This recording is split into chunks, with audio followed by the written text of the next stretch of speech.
श्री शिवा नमस्तुभ्यम दोस्तों, हर हर महादेव। कैसे हैं आप? आशा करती हूँ सब ठीक होंगे और सुरक्षित होंगे। दोस्तों, आज की वीडियो बहुत ही खास और उत्तम होने वाली है। बहुत ही अच्छी जानकारी आज आपको मिलने वाली है। पूज्य गुरुदेव की कथा सुन करके और समझ करके मैं आज आपके लिए बहुत सुंदर सी जानकारी लेकर के आई हूँ। पूज्य गुरुदेव ने कहा है कि 3 तरह के जल होते हैं। वो 3 तरह के जल दोस्तों कैसे कैसे होते हैं? पूज्य गुरुदेव कहते हैं कि जब हम अपने किचन के परंडे में से पानी भर करके, जल भर करके तांबे के कलश में महादेव के मंदिर जाते हैं, भोलेनाथ के मंदिर जाते हैं, तो वो उस जल का महत्व क्या होता है? तो पूज्य गुरुदेव कहते हैं इस जल का महत्व ये है कि जब हम अपने घर से किचन के परंडे से जल लेकर के शिव जी को समर्पित करते हैं, तो इसका महत्व होता है कि हम महादेव को अपने घर का एड्रेस बता रहे हैं, अपने घर का पता बता रहे हैं कि बाबा मेरे घर का पता ये है, आप मेरे पर कृपा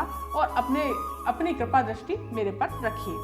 अब चलिए जानते हैं दूसरे जल का महत्व। दूसरे जल का महत्व क्या है दोस्तों? दूसरा जल किस प्रकार का होता है, कैसा होता है? दूसरा जल बताया है पूज्य गुरुदेव ने, इत्र का जल। दोस्तों, इस प्रकार से आपको तांबे के कलश में जल भर लेना है, अपने घर से ही भरना है दोस्तों, किचन के परंडे से, और इसमें थोड़ा सा आपको इत्र डाल लेना है। इस प्रकार से आपको इत्र डाल देना है, थोड़ा सा इत्र डाल करके, और आप इस जल को महादेव के मंदिर जाते हैं और ये जल, इत्र वाला जल अगर शिवलिंग पर समर्पित कर देते हैं, तो इसका महत्व बताया है पूज्य गुरुदेव ने कि आपके अगर कोई बीमारी है, कितनी भी बड़ी से बड़ी बीमारी है, और आपको दवाइयाँ नहीं लग रही हैं और बहुत परेशानी जा रही है, बहुत सारे डॉक्टरों को दिखा लिया लेकिन यही नहीं पता चल रहा कि बीमारी क्या है, दवाइयाँ लग नहीं रही हैं, बहुत परेशान हो चुके हैं, तो पूज्य गुरुदेव कहते हैं 7 दिन लगातार आप इत्र वाले जल को अगर शिवलिंग पर समर्पित करते हैं, तो 7 दिन में आपको फर्क दिखने लग जाएगा कि दवाइयाँ लगने लगी हैं और बीमारी में सुधार होने लगा है। तो दूसरे तरह का जल पूज्य गुरुदेव ने ये बताया है। अब जानते हैं दोस्तों तीसरी तरह का जल। अब तीसरी तरह का जल शिवलिंग पर किस तरह से और किसका जल चढ़ाया जाता है?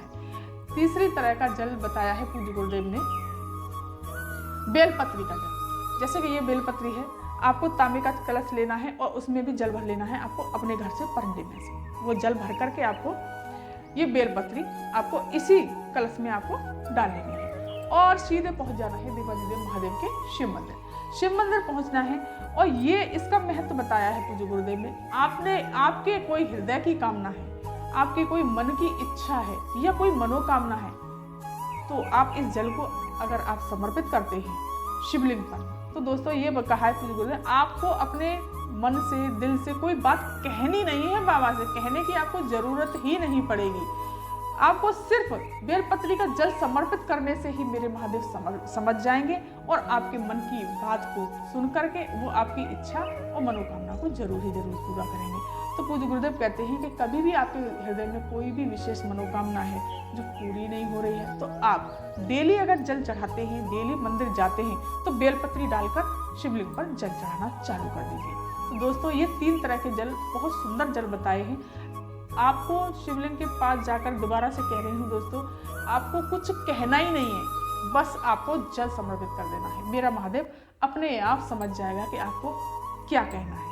इस तरह से श्री शिवाय नमस्तुभ्यम, श्री शिवाय नमस्तुभ्यम, श्री शिवाय नमस्तुभ्यम आप करते हुए इस तरह से आपको, और बेलपत्री गिर जाती है तो इस तरह से गिर जाने दो, नहीं तो निकल जाएगी। तो ये थे 3 तरह के जल का महत्व।